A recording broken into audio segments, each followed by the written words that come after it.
5 minutes avec la Rhapsodie de réalité, une émission pour vous, une émission conçue pour vous, une émission taillée sur mesure, une émission qui vous ressemble, une émission qui vous permet de connaître votre destinée avec le Christ. Shalom chers frères et sœurs, bienvenue dans notre émission 5 minutes d'édification avec la Rhapsodie réalité de notre homme de Dieu, Pasteur Chris.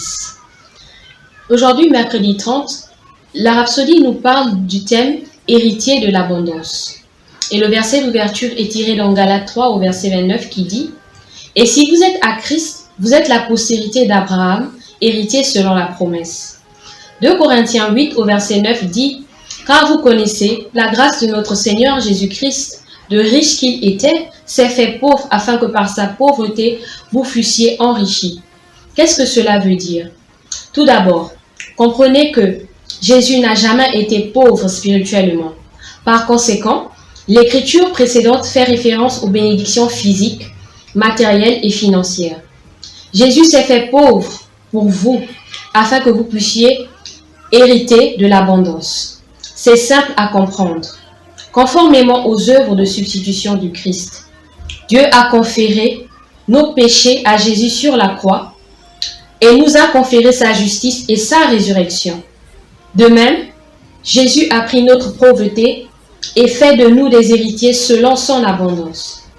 Toutes les richesses et les ressources de Dieu vous appartiennent parce que la Bible dit « Si vous appartenez à Christ, vous êtes donc la postérité d'Abraham, héritier selon la promesse. » Romains 8, 17 dit « Or, si nous sommes enfants, nous sommes aussi héritiers, héritiers de Dieu et co-héritiers de Christ. » Lisez ce que le Seigneur a dit dans Agé 2 au verset 8.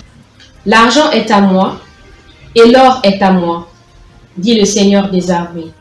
Si l'argent et l'or dans le monde lui appartiennent, alors cela vous appartient. Croyez-le car c'est vrai. » Dans le psaume 50 au verset 10 à 12, il a dit « Car tous les animaux des forêts sont à moi, toutes les bêtes des montagnes par milliers.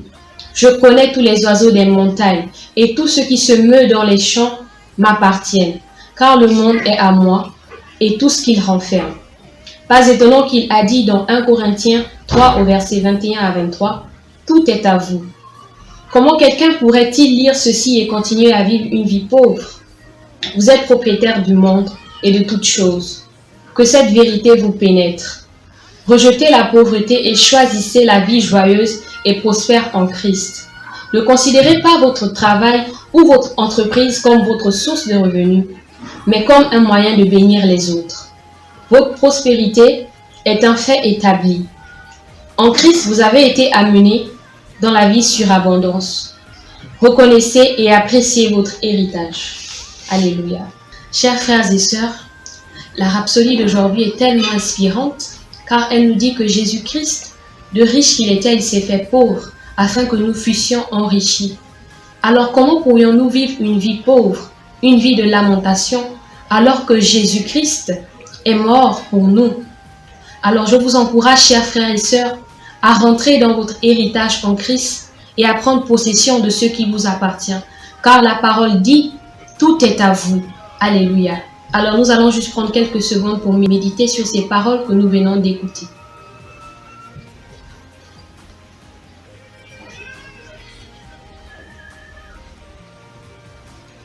Je vais vous inviter à faire la prière et vous allez juste répéter après moi. Cher Père, je reconnais mon glorieux héritage en Christ et le lieu de la grandeur et d'abondance dans lequel tu m'as amené. Je marche dans la justice, la santé, la victoire et le succès, car c'est mon héritage en Christ. Au nom de Jésus, Amen. Et les études approfondies, vous lirez dans le livre de Éphésiens 1 au verset 11 et Colossiens 1 au verset 12. Que Dieu vous bénisse. Nous croyons que vous avez été bénis par ce message.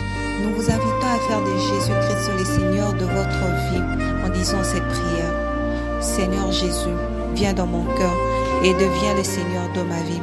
Je reçois la vie éternelle dans mon esprit. Et selon Romains 10, 9, si tu confesses de ta bouche le Seigneur Jésus, et si tu crois dans ton cœur que Dieu l'a ressuscité de mort, tu seras sauvé. Je déclare que je suis sauvé, je suis né de nouveau, je suis un enfant de Dieu. Maintenant, j'écris ce qui demeure en moi. Félicitations, vous êtes maintenant un enfant de Dieu.